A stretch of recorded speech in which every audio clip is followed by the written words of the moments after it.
Hello and welcome to British English with Maria. Today's episode is about taking risks.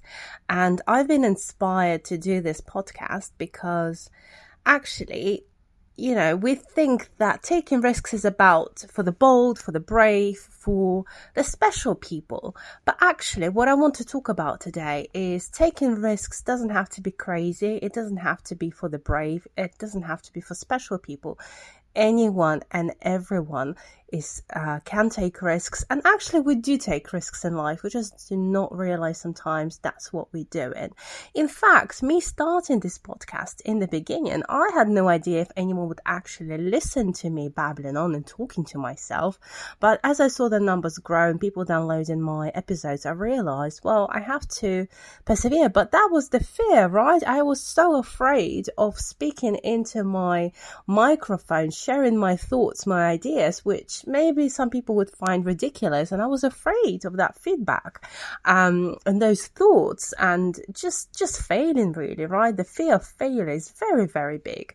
So I had to overcome that. But my point is, a book I've read ages ago, many years ago, many moons ago, another expression for you, is feel the fear, but do it anyway. It's just about the fact that we think that there will come a point when we will just not be afraid, where we will feel brave and completely unencumbered by our fear and just go for it. But in fact, feeling fear is a very natural thing to all of us whenever we step outside of our comfort zone.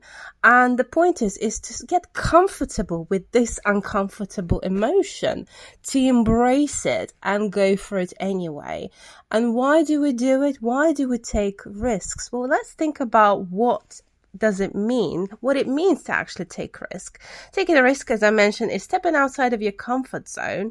But why would we want to step outside of comfort zone? That's the whole point of a comfort zone. It's comfortable, right? Well, because if we do not, or not doing that, means that we're going to miss out on something beautiful, on some reward or some great experience, or just an opportunity to grow, to be better as human beings, or to grow a skill set, right? And the whole reason why we avoid it is because we don't actually know if we'll get the reward or we'll get maybe the punishment or a negative experience, because in fact, we do not actually know what the outcome might be. It might be positive, it might be negative, it might be something in between, right? So, if we were promised 100% that at the end of taking a risk, we're going to be rewarded, it's going to be fantastic, I think we would be a lot more willing to do it. But in fact, we do not know that, and hence the word risk, uncertainty. There is no 100% certainty of outcome. When I was doing this subject or going through this subject with one of my students, their response was, well, actually for me, taking risks is doing something crazy, like jumping off with a parachute, skydiving, those kinds of things. For some reason, we associate it with extreme sports or doing something extreme in life. I don't know, like moving countries, for example, or completely changing our professions. But we have to think about risks as a cumulative thing, because often at times actually, taking small steps can lead to big changes, right? So if we are willing to step outside of comfort zone on a continuous level, bit by bit, little by little, the changes could be quite significant over time. Let's think about what kind of risks we can take and whether you do take them or not. Perhaps you could get inspired, hopefully, by this episode today to take some risks in different parts of your life. So, let's think about relationship risks, right? So relationships is basically maybe opening up to someone about how you feel for the fear of the rejection. But you have to think, is it more painful for me if I get rejected, or am I going to miss out on a potentially beautiful relationship with someone? Imagine if they said yes, or imagine if they said no initially and then they would say yes eventually. You never know. So unless you're open with your feelings, and unless you do weigh up, obviously, and you decide, is it more painful for me to be rejected or to miss out on that potential relationship? And that will be your answer to whether to take the plunge or not. However, I also think staying in relationships that are stale, that are not leading anywhere, that sometimes are wearing us down and just making us feel worse, How many times have I been stuck in friendships that actually drained the life out of me, or people who were kind of putting me down, not in an obvious way, but, in sort of their own friendly approach way, where I didn't even realize they were doing it. And with time I did.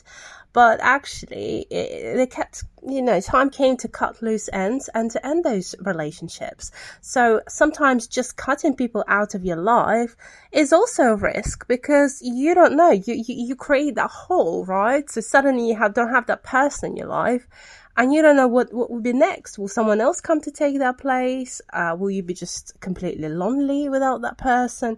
You do not know that. And that goes for both friendships and romantic relationships, right?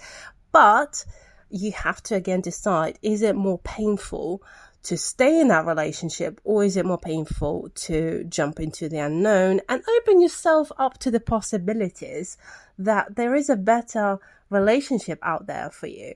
And I think this is where trusting the universe, if you believe in those kinds of things, can be really helpful, that you believe that greater and better things are out there for you. But you have to be willing to change yourself and your approach and your behavior as well, because if, you repeat the same pattern and the same sort of behavior, you're just going to attract the same kind of people into your life. So I think it's not just about cutting out, but of course also thinking about why this person was attracted into your life, what you learned from them, and how can you move on and change your future relationships with the next people that come into your life. But this is not a relationship seminar, and I'm not an expert. I'm just sharing my thoughts. So let's move on to another topic where people might take risks. And this is a very common one. I mentioned it earlier. It's a professional risk, right? So changing jobs completely. And I've done this twice. So I went from finance into linguistics. I did a few other jobs on the side in the meantime, and now I'm working in data. So I know firsthand how scary it is, and sometimes life pushes you in that direction against your will, and that is even scarier, I guess, than taking the steps yourself consciously. But actually, it's very rewarding. And I've been reading articles about this, how these days people are switching careers a lot more. And it's not required that you've been working in the same profession for many years. Professionals are much better recognizing transferable skills. And I can confidently say that, having worked across different industries, I bring a whole set of skills that perhaps people wouldn't, so you have to embrace that, I guess. But yeah, I understand why people would stick to the same job, but if it works for you, that's great. But if you're only holding on to it because you're afraid to take the plunge and try something new, again, this is where taking small risks might be great. So if you're thinking of starting your own business, start it on the side, little by little. Do not take the plunge straight away and quit your day job. As they say, and once you feel that that's coming out to be successful and you're building in the right direction, then eventually you could take the full jump and go into your business full time. But let's think if we stick to the same job, right? I think the risks could vary, challenging your everyday practices, especially if you've been in the same job for many years. You kind of take things for granted. You no longer challenge or question things. So I think doing that, looking at things from a fresh perspective, again, that's taking risks. For example, if you're not very good presenting and you've always avoided presentations, again, you could try and find and seek opportunities to present. I've done that recently. I had to present on behalf of the whole data team, and it was scary, but the opportunity came and I thought, this might not come along again. I have to embrace it. I have to grab it. It was terrifying. I'm not sure if I did a great job. I got great feedback from my colleagues who were very supportive, but in fact, you don't know if you did a good job or not, right? But you grow, you learn. I felt so satisfied for having done that, and it was a great experience. And had I not taken that risk, I wouldn't have had the opportunity to grow myself professionally, personally, as well as, increase my visibility in the company. We have to think about, education, development in general at work. Again, that's taking risks, right? Because you invest in your time, your money, your effort to learn something new. Perhaps you promise someone to learn some skill. Again, that's a risk, right? Because if you start learning something, you don't know 100% if you're going to be good at it or not. So, yeah, there's plenty of risks that you can take within the same workspace without having, drastically change careers like I have. So let's look at the next type of risk that we can take. And that involves our appearance. So experimenting with how we look in terms of hair color, style, fashion choices, if we wear bold and bright colors, wearing something a bit more subdued and vice versa. That can be seen as really risky, right? Because we attract attention, we do not quite maybe feel ourselves or look ourselves, and that could be really strange. I mean, the more extreme is, of course, undergoing cosmetic procedures, changing your nose shape or your other body parts.